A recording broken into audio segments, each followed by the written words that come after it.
Matthew 5, the Sermon on the Mount, the Beatitudes. When Jesus saw the crowds, he went up on the mountain, and when he was seated, his disciples came to him. Then he began to teach them, saying, "Blessed, spiritually, prosperous, happy to be admired, are the poor in spirit, those devoid of spiritual arrogance, those who regard themselves as insignificant, for theirs is the kingdom of heaven, both now and forever. Blessed, forgiven, refreshed by God's grace are those who mourn over their sins and repent, for they will be comforted. When the burden of sin is lifted, blessed, inwardly peaceful, spiritually secure, worthy of respect are the gentle, the kind hearted, the sweet spirited, the self controlled, for they will inherit the earth. Blessed, joyful, nourished by God's goodness are those who hunger and thirst for righteousness, those who actively seek right standing with God, for they will be completely satisfied. Blessed, content, sheltered by God's promises are the merciful, for they will receive mercy. Blessed, anticipating God's presence, spiritually mature are the pure in heart, those with integrity, moral courage, and godly character, for they will see God.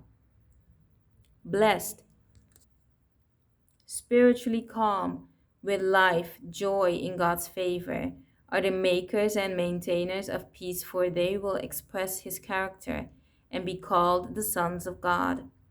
Blessed, comforted by inner peace and God's love, are those who are persecuted for doing that which is morally right, for theirs is the kingdom of heaven, both now and forever. Blessed, morally courageous, and spiritually alive, with life joy in God's goodness, are you when people insult you and persecute you and falsely say all kinds of evil things against you because of your association with me. Be glad and exceedingly joyful, for your reward in heaven is great, absolutely inexhaustible. For in this same way they persecuted the prophets who were before you. Disciples and the world, you are the salt of the earth. But if the salt has lost its taste, has lost its purpose, how can it be made salty? It is no longer good for anything, but to be thrown out and walked on by people.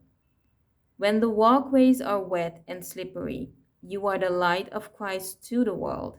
A city set on a hill cannot be hidden, nor does anyone light a lamp and put it under a basket, but on a lampstand, and it gives light to all who are in the house. Let your light shine before men in such a way that they may see your good deeds and moral excellence, and recognize and honor and glorify your Father who is in heaven. Do not think that I came to do away with or undo the law of Moses or the writings of the prophets. I did not come to destroy, but to fulfill. For I assure you and most solemnly say to you, until heaven and earth pass away, not the smallest letter or stroke of the pen will pass from the law until all things which it foreshadows are accomplished. So whoever breaks one of the least important of these commandments and teaches others to do the same will be called least important in the kingdom of heaven. But whoever practices and teaches them, he will be called great in the kingdom of heaven.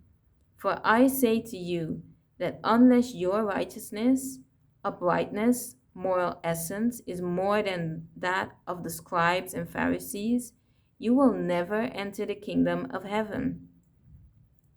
Personal relationships. You have heard that it was said to the men of old, "You shall not murder, and whoever murders shall be guilty before the court." But I say to you that everyone who continues to be angry with his brother or harbors malice against him shall be guilty before the court. And whoever speaks contemptuously and insultingly to his brother, Raka, you empty-headed idiot, shall be guilty before the Supreme Court. Sanhedrin, and whoever says you fool shall be in danger of the fiery hell. So if you are presenting your offering at the altar, and while there you remember that your brother has something, such as a grievance or legitimate complaint against you, leave your offering there at the altar and go first make peace with your brother and then come and present your offering. Come to terms quickly at the earliest opportunity with your opponent at law while you are with him on the way to court, so that your opponent does not hand you over to the judge, and the judge to the guard, and you are thrown into prison. I assure you, and most solemnly say to you, you will not come out of there until you have paid the last cent. You have heard that it was said, you shall not commit adultery. But I say to you that everyone who so much as looks at a woman with lust for her has already committed adultery with her in his heart. If your right eye makes you stumble and leads you to sin, tear it out and throw it away. That is, remove yourself from the source of temptation. For it is better for you to lose one of the parts of your body than for your whole body to be thrown into hell. Thank you for joining me on my journey. May God bless you on your journey.